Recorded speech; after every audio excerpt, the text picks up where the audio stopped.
Now, the deadline for entries into a national short film competition has been extended until the end of the month. The Limelight Film Awards aims to celebrate the industry and help emerging British filmmakers with a £10,000 prize. Munsur Ali is the chief executive and founder of the awards and joins us now. Welcome to London Live.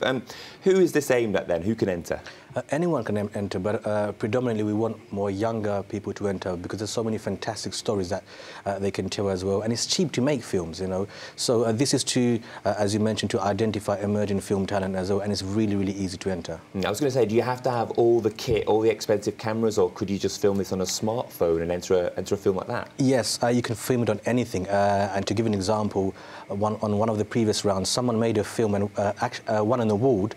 When they were receiving the award, they actually announced that they only spent £5 to make a film and then to win an award. So that's absolutely amazing. Right. So it doesn't have to be a Spielberg production here to win. You can, as long as you've got the right idea and the right product, it could be a winner. It could be, and we specifically have 2 categories for people under 16, so they don't feel disadvantaged with other more established filmmakers, let's say, as well. So it's very open to all filmmakers, yes. Yeah, it's in its 8th year now. Have you had any successful winners go on to make huge films, perhaps? Or? Yes, we've had a couple of filmmakers that are making the feature films now as well.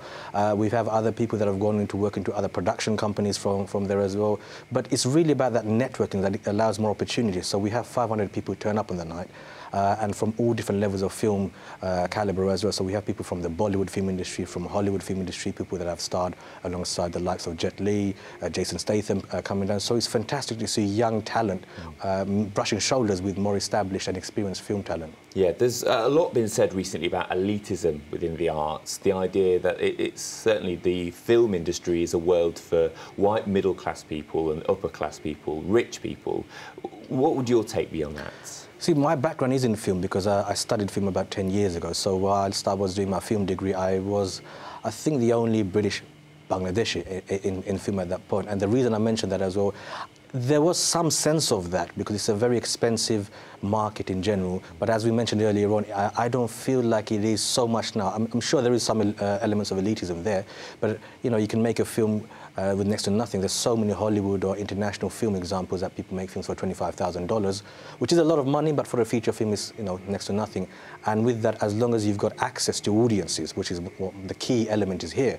So now we have online, and you mentioned earlier about films leaking as well. But the beauty is that you can produce something for as little as £5 or something, and then have an amazing audience base internationally. Yeah, and there certainly does seem to be a resurgence when it comes to the British film industry. We're making some huge successful films at the moment. What is it like at the kind of smaller end, the starting end? Are you seeing a lot of talent and people come forward? Absolutely. See, the beauty of something like the Limelight Film Awards is allows us to see films or filmmakers working with some very successful filmmakers again. So once we had a short film made by local London young filmmakers, and they used the actual props that was used in Russell Crowe's Gladiator. Right. You know, we've seen people that were on mainstream TVs, mainstream Hollywood films, do cameo roles in the films as well to help out other filmmakers as well. So that bridge is getting more and more narrow. It's easier to work with bigger artists. It's easier to produce stuff as well. You can edit a film on your laptop, sometimes even on your mobile phone with the free softwares available. So it's a brilliant time to be making films right now. Yeah, and the £10,000 prize, what's likely to win that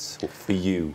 Well, it's open to anyone, it's independently judged, but that £10,000 is a production award that allows you to now make a film with full grading, aerial drones in your production if you wish to as well. So your 10-minute or 5-minute short film will now look like a Hollywood budget production. But anyone can generally get that. It's more towards to see who's got the potential to tell a fantastic story, but they may be limited towards the actual budget side of things as well. But it's one of the categories in the actual, the overall categories throughout the night. Okay, and the deadline's extended. If someone wants to get involved, how do they do it? Very simple. Log on to our website, limelightAwards.com. All the information are there. If your film's no more than 15 minutes long and no more than 3 years old, you submit it. It's free for school and college users. Otherwise, it's only a £10 submission fee, and you can win that £10,000. Okay, Munsur Ali from Limelight Films. Thank you for joining us.